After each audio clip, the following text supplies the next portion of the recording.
This will be a day long remembered. Now I am the master. Welcome to another episode of Legends and Theories. Today I'm reviewing my 3 classic TIE fighters, and looking at these, I have the TIE Fighter and TIE Advance from 1999, I believe, and the 2000 or 2001 TIE Interceptor. It might be 2002, but it doesn't sound right to me. And these 3 sets are very cool and rare, but fragile, so I'm going to go over each of them individually, although I don't own all the minifigures to them. I bought them their secondary source and didn't include all the figures. I do have one really cool figure from one of these, and I'm going to start to show those off. So first off, we have the TIE Fighter. These all have really basically one function, and that's to remove the cockpit to put a figure in. And these are very, very fragile, so I have to be very careful with it. So if I go here and lift off the hood, you can see the cockpit in there, and there is no minifigure in there since the figure I got with it is off to the side, and I'll show that in a moment. Since I keep that in a display case that I built out of Legos, I'll show you the display case and then remove the figure from it. But if I take a look at the side wings, and see something just fall off because these are very fragile sets. That's the side wing. I need to quickly place this back on so you can see its back view. And if you'd like to see what see, this is a very fragile set and will fall apart very, very easily. So if you'd like to see the back view with the hood piece down, it would look like this. The other side wing is basically the same, and here's the front view again. Okay, now let's look at the TIE Advance, which I do have a figure in. I actually got this about a week ago as one of the coolest recent additions to my collection. And I'm going to lift up the hood piece, which is even more fragile since it's only held like this, and those pieces could very easily fall off. When it comes to the Darth Vader figure, I believe it also came with a Y-wing, but that wasn't being sold. So I only got this. And let's carefully lower this down again. Turn to the side. We can see a very nice wing design, but simple. Again, flipping it to the back, you can see it's a little wobbly.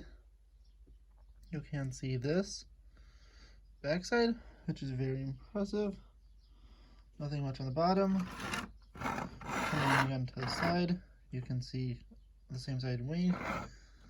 And I forgot to do this on the other TIE Fighter, but here is the bottom view of it, which has this little square, so you could put it onto a stand if you want to, although this one's pretty hard to balance since it has most of the weight not as evenly distributed. And here's the bottom of this TIE Fighter. You can see that same hole, and although I didn't get the stand for this, I was able to build a similar one based off of the designs I saw. And finally, let's just move the TIE Interceptor to the middle so I could show off this set without it being a super far off angle. And let's take a look at this. It has 4 wings, and again, it is a very, very fragile top. So let's just pop this up. And that's why I don't really mess around with these that much, because they're very fragile, like my previous Starfighter I showed off a few weeks ago. There's a TIE Fighter pilot in it. I'm going to have to reconnect these more permanently when I do it off. Okay, I'm just going to pause this video and fix it up. So there'll be a quick jump here, but yeah, this is a very fragile set, so... Okay, we are now back. I apologize for any jump cut this makes, since I did have to go repair the ship a bunch.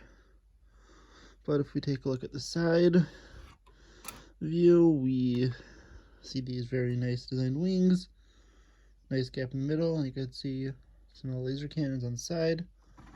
Turning it again to the back, it's a pretty simple and basic design.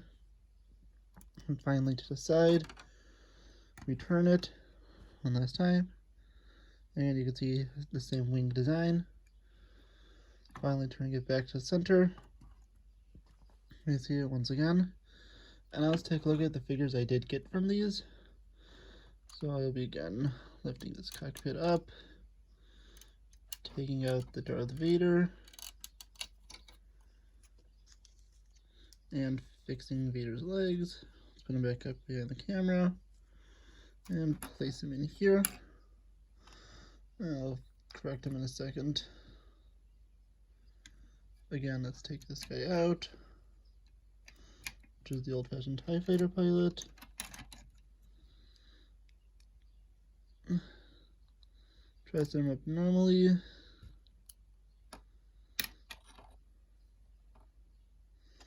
The same with Vader.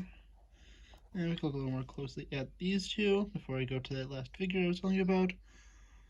I might have had a Stormtrooper, but I think that was placed somewhere else, and I don't feel like digging it out right now. So let's take a look at these two. And the Vader came with that TIE Fighter set, although I didn't get the lightsaber with him. But you do know what a lightsaber looks like from the older times. It was just a little more shiny than the new one. I believe it was made out of chrome. And this Vader is a very, very simple design. And if we take a look under his old school helmet, sorry, it's stuck, you can see his old face design, which is very, very simple. And here's that old school Vader helmet. And also we have the TIE Pilot helmet, and it just has a black head under it. Let's put that back on, and this back on. I'm going to move these to the side now and show you the final part of the build. My custom build part for my favorite figure, the light up lightsaber Darth Vader. His helmet was knocked to the side a little, and you can see two stormtroopers surrounding him, trying to recreate the opening scene from A New Hope. And this is pretty hard to pop off since it is a custom build. So I'm just going to cut again quickly, take off this lid since I need 2 hands for that, and I'll be right back. And this is my favorite minifigure in my collection, my light up lightsaber Darth Vader, which I got with the TIE Fighter over here, which I believe makes it from a few years later, technically, although it is the same design as the original one. So this Vader's lightsaber can light up when you push on the helmet, as you can see here. And I am trying to figure out a way to build this lid so I could have a function to push down on Vader's helmet. Although I haven't really figured that out yet. I will eventually. So yeah, if you push down on the helmet, his lightsaber lights up. And if you pop his helmet off, you have a very fragile figure. Well, not really fragile, a very well put together figure actually, with a normal Vader head, but you cannot remove that. In fact, you cannot remove the arm or his head. I'm not really sure about the legs. I think those are attached too. I think you can remove this arm, but that's really it. And if you look at the back side, you can see that he has a small area back here to replace the batteries in. And I do have extra batteries since I did not have this Vader lighting up when I first got it. I had to figure out how to replace the batteries, which I did. And once I did, I was able to have him light up. And this is why he's my favorite figure, since he's a rare figure from a long time ago that has this very, very cool function that figures don't have today. But again, that's the case I put him in, and I usually put him directly in the center to recreate his opening when he walks into the Star Destroyer, the Tantive 4, which I think will be the next set I review. I do have the one from 2019, and interesting enough, I incorrectly got this cape with that Darth Vader, but was able to find an older cape that I replaced it with. This is like a Harry Potter cape, and oddly enough, it really was weird to see Darth Vader with a star cape on, which came with that Vader over there. So I want to show off one last thing, which is another custom build for this, which is this TIE Fighter display stand, which I designed based off of what I saw in the images for this TIE Fighter that it came with. And since I didn't own it, I didn't come with it, I decided to build it myself, and I can very carefully balance the TIE Fighters on it. As you can see, I'll show you what the other two TIE Fighters look like. But they don't balance as well since it's not as evenly weight distributed as this one.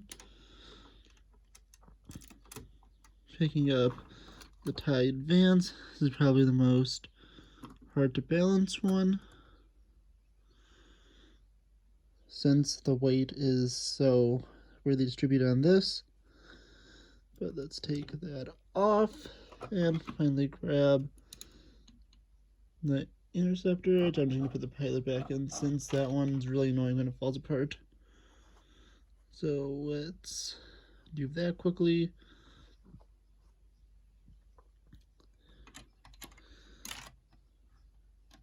And need to fit him back in. This is really hard to do when you're not looking at it super close. Okay, he's back in. Let's pop this lid back on, pick it up, rebalance it. Whoa. Yeah, these things are hard to balance with these. This one is probably one of the also least well distributed weight-wise. Although it's a little better since it only has these little wings at the front. And you can see that it's sort of leaning forward, so I think I was wrong. I just had a problem with that one the first time. And this one has this very poorly distributed weight, and I'm going to take that off before it falls over. But yeah, this is really everything I have. I'm going to redistribute this quickly, put it back to the way it was originally set up. This is probably a very nice shot. I'm not going to do a thumbnail like this, but I just wanted to get this nice shot of everything together. And let's back up and finish the video. Thank you for watching this episode of Legends and Theories. Please like the video, leave some comments, subscribe to the channel, and share it with your friends. And may the Force be with you.